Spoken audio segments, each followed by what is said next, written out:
বাবু দেখ, class 10 CBSE যে editorial রয়েছে, আমরা আগের দিন সিলেবাস ডিসকাস করছিলাম। এবার দেখ, এই সিলেবাসের যে পোর্শনটা রয়েছে, সেই সিলেবাসের পোর্শনে আমরা রাইটিং এর যে পোর্শনটা রয়েছে সেখানে দেখছিলাম কি এডিটোরিয়াল আছে। আর এডিটোরিয়াল রাইটিং কত মার্কস ক্যারি করবে? 5 মার্কস। এবার এই দেখ, এই যে 5 মার্কস রয়েছে, এর মধ্যে 1 মার্কস হচ্ছে গিয়ে ফরম্যাটের জন্য রয়েছে, 3 মার্কস রয়েছে বডির জন্য, আর হচ্ছে গিয়ে বাকি যে 1 মার্কস রয়েছে সেটা হচ্ছে গিয়ে স্পেলিং এবং সেন্টেন্স কনস্ট্রাকশনের উপরে ডিপেন্ড করবে। ঠিক আছে, তাহলে এরকম একটা কনটেক্সটে এডিটোরিয়াল রাইটিং আমি আগের দিনে ডিসকাস করছিলাম যে আমরা যখন কম্প্রিহেনশন করব বা এডিটোরিয়াল করব, তখন আমরা কারেন্ট অ্যাফেয়ার্স এর উপর একটু জোর দেব। ঠিক আছে, তাহলে অবভিয়াসলি দেখ, এই যে টপিকটা রয়েছে, এই অ্যাওয়ারনেস অ্যারাউন্ড অ্যানিমাল রাইটস, এটা অবভিয়াসলি একটা কারেন্ট অ্যাফেয়ার্স এর টপিক, এবং এটা আমাদের একটু মন দিয়ে দেখতে। দেখ, letter to the editor. You are Nina or Naveen, a student of Max Public School, Mumbai, and you are concerned about the lack of awareness around animal rights. তাহলে obviously animal rights নিয়ে you are concerning, যে তোমার কিছু concern রয়েছে, তোমার কিছু মতামত রয়েছে। তো এরকম কনটেক্সটে দেখ, write a letter to the editor about the need to raise awareness about animal rights among the public. তাহলে অবভিয়াসলি অ্যানিমাল রাইটস নিয়ে আমাদেরকে কি করতে হবে? এই পার্টিকুলার টপিকে সুপ্রিম কোর্টের একটা ভার্ডিক্ট রয়েছে।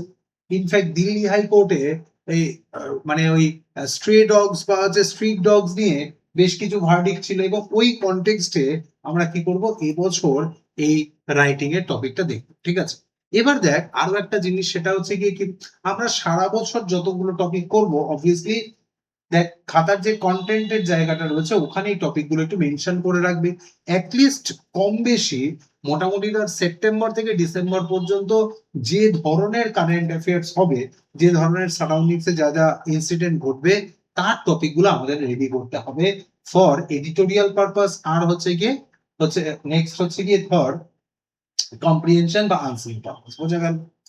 এবার দেখ, ফার্স্টে দেখ হচ্ছে গিয়ে তোর যে হচ্ছে সেন্টারের অ্যাড্রেস লিখতে হবে। দেখ, সেন্টার হচ্ছে কি you are student of Max Public School Mumbai. তাহলে দেখ, এই ম্যাক্স পাবলিক স্কুল মুম্বাই, তারপর দেখ আমরা ডেট মেনশন করেছি। নেক্সট হচ্ছে গিয়ে দেখ, তারপর হচ্ছে রিসিভারের অ্যাড্রেস, মানে হচ্ছে গিয়ে এডিটর হিন্দুস্তান টাইমস, আর হচ্ছে গিয়ে মুম্বাই, এটা মেনশন করার পর দেখ সাবজেক্ট। সাবজেক্ট কি? অবভিয়াসলি আমরা কোয়েশ্চেন থেকে নেব। দেখ, অ্যাওয়ারনেস অ্যারাউন্ড অ্যানিমাল রাইটস, আর সাবজেক্টের পর হচ্ছে গিয়ে স্যার অবলিক ম্যাডাম দিয়ে আমাদের কি করতে হবে? Body of the letter start করতে হবে। ঠিক আছে, এবার দেখ, এই বডি অফ দ্য লেটারে দেখ, through the columns of your esteem daily newspaper, আর কি ডেইলিও লিখতে পারি, নিউজ পেপার হোয়াট এভার। দেখ, through the columns of your esteem newspaper, esteem newspaper means obviously যেটা হচ্ছে গিয়ে খুবই লোকজন জানে, renowned newspaper. ঠিক আছে, esteemed newspaper or daily, I wish to raise awareness about the animal rights and the urgent need to protect them. Now I am concerning about the animal rights and the urgent need to protect them. এবার ওই animals এর যে rights গুলো রয়েছে, ঠিক আছে, তাহলে সেগুলো প্রোটেক্ট করা নিয়ে আমরা ডিসকাস করব আজকে। এটাই আমাদের টপিক ছিল। দেখ, today many wild animals are facing extinction due to human activities. Oh, what is the meaning of extinction? Extinction মানে কি? অবভিয়াসলি সেগুলো কি হচ্ছে, আর নেই, সেগুলো পুরোপুরি বিলুপ্ত হয়ে যাচ্ছে, তাই তো? মানে সেই অ্যানিমালস গুলো, যেমন ধরো আমাদের রয়্যাল বেঙ্গল টাইগার আছে, এশিয়ান লায়ন রয়েছে, বা ধরো হচ্ছে গিয়ে যেমন রেড পান্ডা রয়েছে, এই কিছু পার্টিকুলার স্পিসিস রয়েছে, দে আর এক্সটিংক্ট। তো দেখ, due to deforestation, illegal hunting, adventure tourism and greed for money are destroying their natural habitats. আর obviously due to certain reason, আমরা জানি রিজন গুলো কি কি, যেমন ধরো যে ডিফরেস্টেশন, ইললিগাল হান্টিং, তারপর হচ্ছে অ্যাডভেঞ্চার ট্যুরিজম, গ্রিড, এই সমস্ত কারণে আমরা দেখতে পাচ্ছি কি যে আমাদের এই যে ন্যাচারাল হ্যাবিটেটস এবং এই অ্যানিমালসরা দে আর বিকাম এক্সটিংক্ট, তাই তো? Because of human selfishness, many species are disappearing from the earth. Animals like humans have the right to live freely. তো অবভিয়াসলি এমন একটা জায়গায় এসছে যে শুধুমাত্র দেখো হিউম্যানস আমাদেরই তো শুধু বেঁচে থাকার অধিকার নেই, অ্যানিমালসদেরও রয়েছে, তাই না? তাহলে দেখো they also play an important role in maintaining our ecological balance. তাহলে obviously this animals are also maintaining an important role to consider এই ইকোলজিক্যাল ব্যালেন্স। তাহলে এই ইকোলজিক্যাল ব্যালেন্সটা মেনটেন করার জন্য এই অ্যানিমালসরা রয়েছে।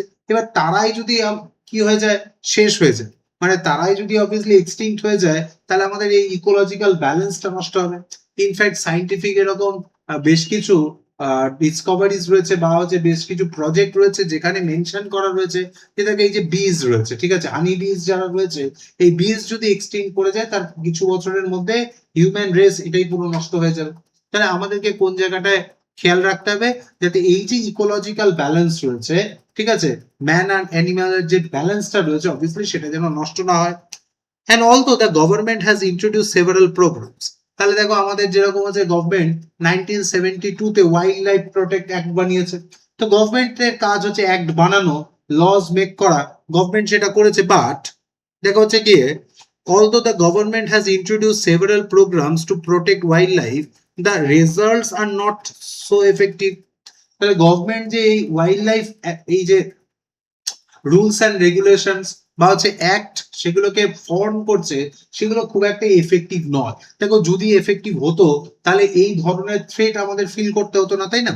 তাহলে এরকম একটা জায়গায় দেখো laws exist but they are not strictly follow. Obviously দেখো লস তো আছে, আইন কানুন রয়েছে, কিন্তু they are not strictly followed, তাই তো? তাহলে এরকম একটা কনটেক্সটে দেখো on the other hand many people keep pet animals but fail to take proper care of them. এরকম প্রচুর লোকজনরা রয়েছে তারা বাড়িতে কি করছে, পেট রাখছে। এই দেখো তোমার বাড়িতে পোষা হয়, তাই না, তোমাকেই তো পুষছে। এবার বিষয়টা হচ্ছে কি দেখো এই যে বিভিন্ন ধরনের পেটরা রয়েছে, তো তাদেরও কিছুটা যে বেসিক রাইটস রয়েছে। বাট বিষয়টা আছে যদি আমরা তাদেরকে প্রপার ফুড না দিই, প্রপার টেক কেয়ার না করি, তাহলে আমরাও কি করব, তাদেরকে ডেপ্রাইভ করব, তাই তো? তাহলে দেখো they neglected their food, shelter and health which is a form of cruelty. তাহলে দেখো যদি আমরা প্রপার ফুড প্রোভাইড না করি, প্রপার ন্যাচারাল হ্যাবিটেট থেকে নিয়ে এসে আমরা কি করছি, তাকে বাড়িতে রাখছি, তাহলে অবভিয়াসলি এরকম একটা সিচুয়েশনে যদি প্রপার কেয়ার না দিই, প্রপার হেলথে লুক আফটার না করি, তাহলে তাকেও তো কি করা হয়, ডিপ্রাইভ করা হয়, তাকেও তো অবভিয়াসলি কি করা হয়, it's a part of cruelty, তাই না? তাহলে এই বিষয়টা আমাদের কি করতে হবে, কনসার্ন করতে হবে। প্লাস হচ্ছে কি আমাদের মধ্যে অনেকের মধ্যে অ্যাওয়ারনেস নেই, তাহলে সেই অ্যাওয়ারনেসটা ক্রিয়েট করতে হবে, তাই না? To that, it is necessary for the government to make stricter laws, ensure proper implementation. Now, government should make a stricter laws, একটা ল বানাতে হবে যেটা অবভিয়াসলি ইমপ্লিমেন্টও করতে হবে, শুধু ল বানিয়ে রাখলে হবে না। We should মানে government should implement the laws. Regular checking and punishment for offenders can reduce such incidents. আর অবভিয়াসলি রেগুলার চেক করতে হবে, মনিটরিং করতে হবে। প্লাস হচ্ছে কি if government can found an offender, কেউ যদি ভুলভ্রান্তি করে তাহলে কি করতে হবে, তাকে একটা অবভিয়াসলি একটা দৃষ্টান্তমূলক শাস্তি দিতে হবে। মানে যে জিনিসটা কি করবে, অবভিয়াসলি এই যে ক্রাইম রেট এইটাকে কমাবে, ঠিক আছে? তাহলে public awareness is also very important. Rather পাশাপাশি কি লাগবে, আমাদের পাবলিক অ্যাওয়ারনেস লাগবে। যদি পাবলিক অ্যাওয়ার না হয় তাহলে এই যে যে ধরনের লস বলো বা যে ধরনের কাজ বলো, মানে শুধু সাধারণ মানুষ অ্যাওয়ার না হয়, তাহলে অবভিয়াসলি এই অ্যানিমালসদের যে রাইটটা সেটা প্রিজার্ভ করবে কে, নর্মাল লোকেরা। তো তাদের কথা আমাদের ভাবতে হবে। নেক্সট হচ্ছে দেখো public awareness is also very important and schools, social media and social platforms. তাহলে দেখো school, media and social platforms should educate people about kindness towards animal. আর অবভিয়াসলি আমাদেরকে কি করতে হবে, এই যে আমাদেরকে অ্যাওয়ারনেস ছড়াতে গেলে স্কুলের এই যে স্কুল গোয়ার্স তোমাদের মধ্যে ছোট ছোট বাচ্চা ছেলে মেয়েরা রয়েছে, তাদেরকে অ্যাওয়ার করতে হবে, তাদের কনসার্ন যাতে ডেভেলপ করে ইন ফিউচারে তারাই হবে হচ্ছে কি আগত দিনের কি মানে সোসাইটির মূল জায়গাটায় যারা থাকবে। তাহলে এই স্টুডেন্টসদের মধ্যে যদি এই কনসার্নটা ক্রিয়েট করে তাহলে ভালো হবে। নেক্সট হচ্ছে গিয়ে কি দেখ হচ্ছে গিয়ে সোশ্যাল মিডিয়ার যে প্ল্যাটফর্ম রয়েছে, মিডিয়াতে কি করতে হবে, এগুলোকে অনেক বেশি স্প্রেড করতে হবে যাতে একটা অ্যাওয়ারনেস আর একটা হচ্ছে গিয়ে বেসিক বা মিনিমাম একটা যেন কাইন্ডনেস তৈরি হয়, ঠিক আছে? এরকম আমরা প্রচুর ঘটনা দেখি, স্ট্রে ডগস ধরো পিটিয়ে মেরে ফেলেছে, বা ধরো বা ধরো হচ্ছে কি তাদের এক্সপ্লয়েট করা হচ্ছে, এই জিনিসগুলো যাতে না হয় সেটা আমাদেরকে দেখতে হবে, তাই তো। নেক্সট দেখ, many private organisations are working hard. প্রচুর প্রাইভেট অর্গানাইজেশনস মানে ধরো এনজিওস আছে যারা এই অ্যানিমালসদের রাইটের জন্য কাজ করছে। Without strong legal support, their efforts are not enough. তাহলে অবভিয়াসলি দেখো তাদেরকেও কি দিতে হবে, লিগাল সাপোর্ট দিতে হবে, তাই না।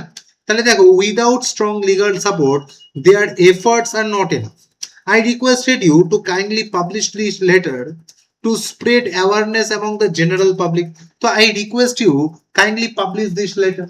তাহলে এই লেটারটা পাবলিশ করলে কি হবে, অবভিয়াসলি মাস অ্যাওয়ারনেস ক্রিয়েট হবে, আর মাস অ্যাওয়ারনেস ক্রিয়েট হলে কি করতে পারবে, গভর্নমেন্ট যে জিনিসটা করতে পারবে যে স্ট্রিকার লস বানাতে পারবে। ইনফ্যাক্ট যারা এই ধরনের এনজিওস রান করে বা হচ্ছে গিয়ে যারা হচ্ছে গিয়ে অ্যানিমালস এর রাইট প্রিজার্ভ রাখতে চাও তারাও একটা মরাল সাপোর্ট পাবে। আর এই জিনিসগুলো করলে আমরা দেখতে পাবো কি যে awareness around animal rights that should be protected properly, তাই তো। তাহলে দেখো নেক্সট হচ্ছে কি একটা স্যালুটেশন দিতে হবে, থ্যাঙ্কিং ইউ ইয়োর্স ফেইথফুলি দিয়ে তোমার নাম মেনশন করবে, কোয়েশ্চেনে যে নামটা মেনশন করা আছে সেটা মেনশন করে আমাদের এডিটোরিয়াল লিখতে হবে। ক্লাস 10 এর পয়েন্ট অফ ভিউ থেকে এডিটোরিয়াল রাইটিং খুব ইম্পর্টেন্ট একটা টপিক। আমাদের যে জিনিসটা করতে হবে সেটা যে অতি অবশ্যই এডিটোরিয়াল রাইটিং রেডি করতে হবে। আমি তোমাদের যেটা বারবার করে বলছি সেটা কি আমরা editorial writer PYQ previous years question তো করবোই, পাশাপাশি যে জিনিসটা করব কারেন্ট অ্যাফেয়ার্স বেসড যে টপিক গুলো আছে সেগুলো কিন্তু তোমাদের জন্য ইম্পর্টেন্ট হতে চলেছে, সেগুলো আমাদেরকে ফলো আপ করতে হবে, পড়তে হবে ঠিকঠাক করে।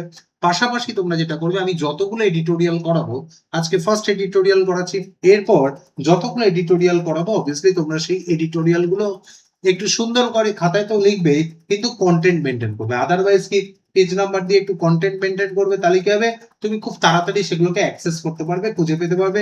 ইনফ্যাক্ট অ্যাপে তো দেওয়া থাকবে, ঠিক আছে, অ্যাপে আলাদা করে সেকশন বার করে অবভিয়াসলি করা থাকবে যেটা তোমরা স্টাডি করতে তোমাদের সুবিধা, ঠিক আছে।